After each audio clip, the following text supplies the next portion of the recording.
Hello दोस्तों, और आप सभी का स्वागत है हमारे चैनल में। और आज हम द अबंडेंट प्रिंस के एपिसोड 7 की नरेशन करेंगे।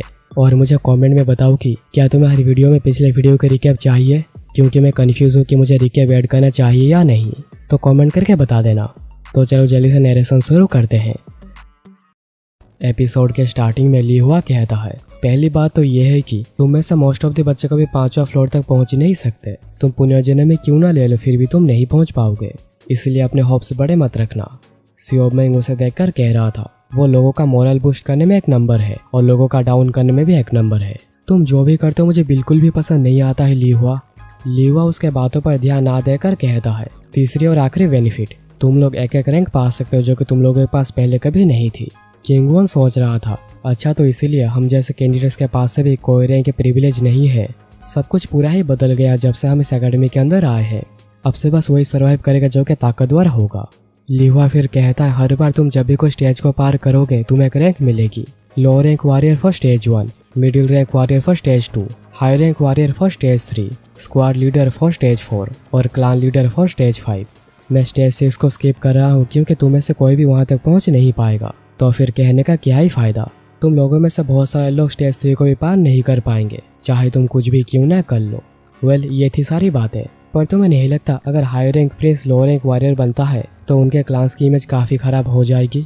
सियोमेंग कहता है, आखिर हम स्टेज 6 को एक स्टेज मानते ही क्यों है, जबकि उस तक पहुंचना पूरा ही नामुमकिन है। इस स्टेज को टोटल 10 लोगों ने भी क्लियर नहीं करा है, जबकि एकेडमी कई सौ साल पुरानी है। लीहुआ फिर कैंडिडेट्स को कहता है, इस एकेडमी में अगर तुम अपर लेवल्स को पास कर पाए तो तुम्हारी रैंक को एक्नॉलेज करी जाएगी। तुम सभी साथ शुरू तो करोगे सेम रैंक के साथ, पर तुम्हारी रैंक बाद में जाकर काफी बदल जाएगी। जियोन सोच रहा था, अगर सर्वाइविंग अब तक मेरी सबसे बड़ी प्रॉब्लम थी तो अभी सर्वाइविंग का मतलब ही है रैंक का ऊपर जाना। लीहुआ फिर कहता है, वेल मैंने तुम लोगों को सब कुछ एक्सप्लेन कर दिया है, अभी तुम लोग ग्रुप्स बना लो हॉस्टल के लिए, क्योंकि हम अभी पहला टेस्ट शुरू करने जा रहे हैं। जियोन ये बात सुनकर काफी घबरा जाता है, और ये बस जियोन ही नहीं बाकी सभी काफी डरे हुए थे। मुझे लगा पहले हमें को सिखाया जाएगा, ये तो गलत बात है। हम क्या करेंगे अगर हम यहाँ से निकाल दिया जाता है। लीहुआ कहता है, सब लोग शांत हो जाओ, जैसे कि मैंने कहा था जो भी फेल होगा उस एकेडमी से निकाल दिया जाएगा, क्योंकि वो तो लो रैंक वॉरियर कहलाने के भी लायक नहीं। पहले टेस्ट में तुम्हारी बेसिक स्किल को परखा जाएगा, तुम्हारे पास एटलीस्ट बेसिक नेगुंग होनी चाहिए हमारे इस एकेडमी के वॉरियर बनने के लिए। तुम लोग जिनके पास बेसिक नेगुंग नहीं है उन्हें एग्रीकल्चरल, कॉमर्शियल, सर्विस डिस्ट्रिक्ट में ऐसा किया जाएगा, तो मरने के लिए तैयार रहना। जियोन सोच रहा था, जिस वजह से 6 क्लास के लेडीज ने मुझे कसम खिलवाई थी जैसे मैं नेगुंग ना सीखूं, क्योंकि वो जानते थे अगर मैं इसे पास नहीं करूंगा तो मुझे जाकर किसी लोस्ट क्लान का कोई मेंबर बनना पड़ेगा, और अगर ऐसा होता है तो कोई भी मुझे कभी भी आकर मार सकता है। वहीं पर मुकेम सोच रहा था, मुझे पता नहीं है कि आइडिया किसका है, पर यह काफी अच्छा है, अब मुझे कुछ भी करना नहीं पड़ेगा उसे मारने के लिए। तभी वहीं पर साउंड क्लान के लीडर और डिमनिंग कल्ट के 5th ओल्डेस्ट हैंग सोयू आते हैं। लीहुआ कहता है, यही है जो कि तुम्हारा पहला टेस्ट लेंगी, और वह साउंड क्लान के लीडर सोयू। पहला टेस्ट ऑनेस्टली कहूँ तो काफी ईजी है, अगर तुम यहाँ पर फेल हुए तो तुम कभी भी लो रैंक वॉरियर भी नहीं बन सकते। सभी कैंडिडेट सोच रहे थे आखिर एक ऐसा टेस्ट है कि साउंड क्लान के लीडर को यहाँ पर आना पड़ा।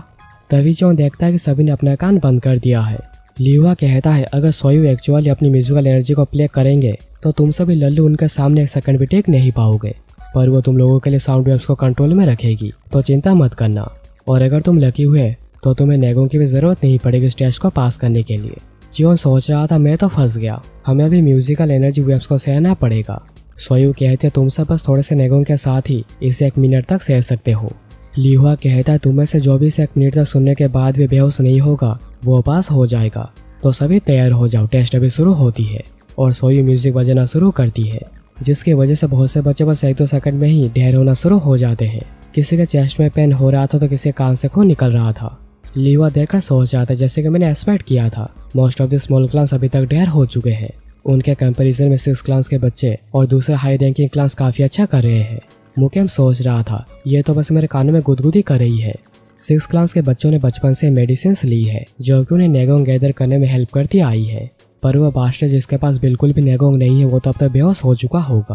तभी सारे कैंडिडेट्स महसूस करते हैं कि सोयू ने अचानक ही म्यूजिकल एनर्जी वेव्स के पावर को बढ़ा दी है, और इसे सहना 6 क्लास के बच्चों के लिए भी मुश्किल हो रहा है, पर आखिर वो ऐसा क्यों कर रही है।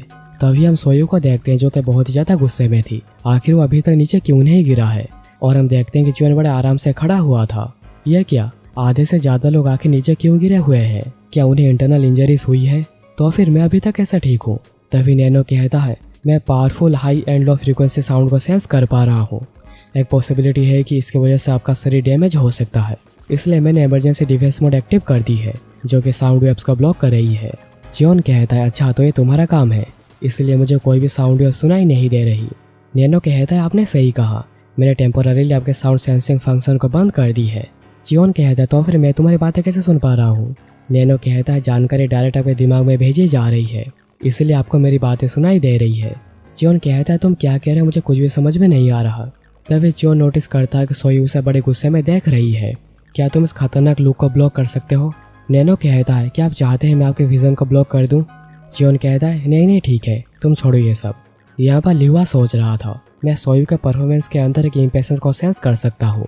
साउंड क्लान की हिस्ट्री देखें तो ये पहले से काफ़ी पावरफुल हो गई है और उनके साउंड वेव्स कैंडिडेट्स के लिए कुछ ज़्यादा ही है, जिनके पास 20 ईयर्स ऑफ वर्थ में नेगोंग नहीं है। जैसे कि मैंने सोचा था, वो इसका रीज़न है। मैंने सुना था कि उसके पास नेगोंग नहीं है, पर शायद वो गलत था। वो इस पावरफुल एनर्जी वेव्स को बड़े स्टेबल कंडीशन में सह रहा है। यह पहली बार है जब मैंने पहले टेस्ट में ऐसा कुछ एक्साइटिंग देखा है। अब देखना यह है कि वो कब तक टिक पाता है। यहाँ पर इतने पावरफुल एनर्जी वेव्स की वजह से कैंडिडेट के कानों से खून निकलने लगा था और अब तो 6 क्लास के कैंडिडेट्स को भी काफ़ी मुश्किल हो रही थी इसे सहने में। मुकेम सोच रहा था, मुझे इस टेस्ट को पास करना ही पड़ेगा मेरे क्लान के प्राइड के लिए। पर आखिर सोयू उसे इतनी इंटेंसली क्यों यूज़ कर रही है? और उनका हावभाव भी बहुत ही बदल चुका है, लग रहा है वो काफ़ी गुस्से में है। तभी मुकेम पीछे मुड़कर देखता है और वो जो देखते हैं पूरा ही चौंक गया था। दूसरे 6 क्लास के बच्चे सोच रहे थे आखिर उसे क्या हुआ, आखिर वो ऐसे क्यों देख रहा है, और ऐसे भी हमें तो पीछे देखने का कोई रीज़न नहीं है, क्या हमारे पीछे कुछ है? और वो सभी पीछे मुड़कर जियोन को स्टेबल कंडीशन में देखकर पूरा चौंक गए थे। आखिर ऐसा कैसा हो सकता है?